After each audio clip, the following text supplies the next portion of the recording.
जय माता दी बंधुवर, आपका अपने चैनल आचार्य डीसी शर्मा पर हार्दिक स्वागत है। आज का विषय हम लेकर आए हैं श्री राम जानकी विवाह उत्सव। ये श्री राम जी का और जानकी जी का जो विवाह हुआ था, उनकी विवाह की वर्षगांठ, जिसे आजकल हम लोग अंग्रेजी में एनिवर्सरी कहते हैं, ये इस बार 28 नवंबर दिन सोमवार मार्गशीर्ष शुक्ल पक्ष की पंचमी को प्राप्त हो रही है। जब त्रेता युग में भगवान श्री राम जी का अवतार धारण किया था, उस समय श्री विश्वामित्र जी के साथ वन में उनके यज्ञ की रक्षा के लिए जाते हुए उनके आश्रम में, विश्वामित्र जी के आश्रम में रहते हुए जब सूचना मिली विश्वामित्र जी को श्री महाराज जनक जी की यहाँ कन्या का, उनकी पुत्री सीता का विवाह स्वयंवर है, जिसमें श्री विश्वामित्र ऋषि को आमंत्रित किया गया था, तो विश्वामित्र जी श्री राम और लक्ष्मण जी दोनों को साथ लेकर जनकपुरी पहुँचे और वहाँ पर जगत जननी माता जानकी जी के स्वयंवर में विराजमान हुए। सभी देवी देवता, महाबली राजा गण वहाँ पर पधारे थे। श्री जनक जी के द्वारा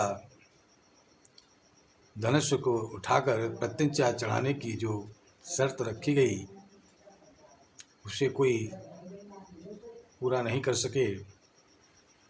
तब आखिर में जनक जी के द्वारा दुख प्रकट किया गया कि शायद धरती पर इस तरह का कोई क्षत्रिय शेष नहीं है जो मेरी पुत्री के वर बनने के योग्य हो।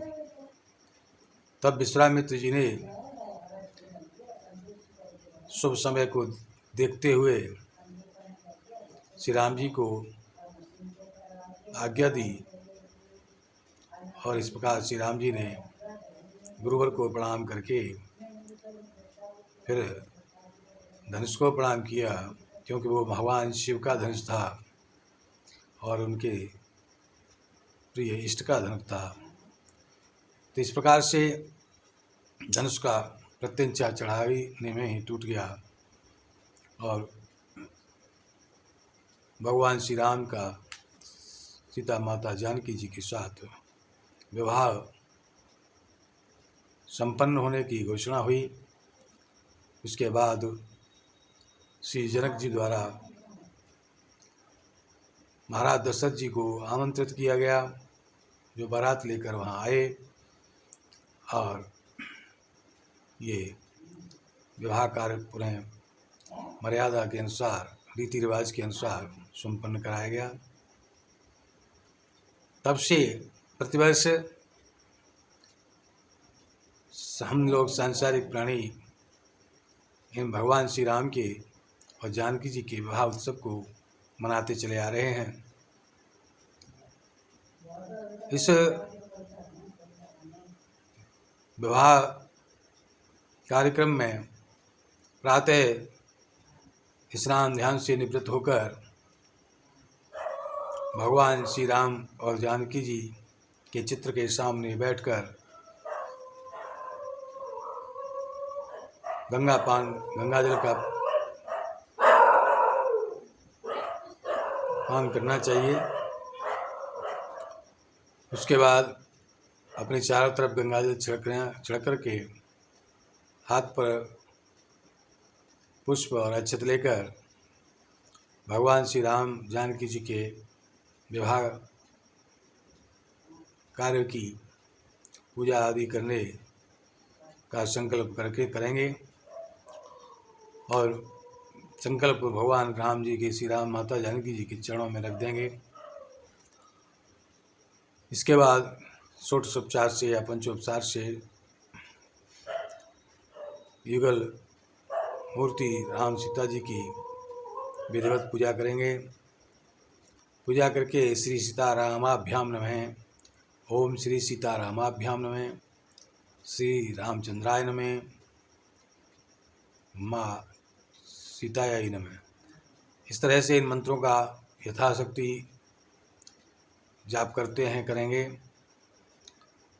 और उस समय उनके चरणों में एक लाल रंग का और एक पीले रंग का यदि कोई वस्त्र या रूमाल गठजोड़ा सा करके रख देते हैं तो ये आपके सुख सौभाग्य के लिए बहुत उत्तम होगा।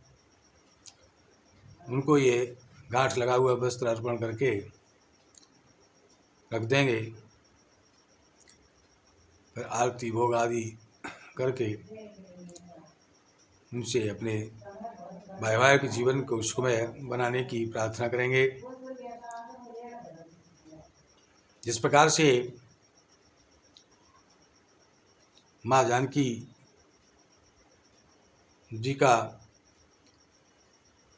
वैवाहिक जीवन सुखमय हुआ, उसी तरह से पूजा अर्चना करने वालों का भी वैवाहिक जीवन सुखमय रहता है।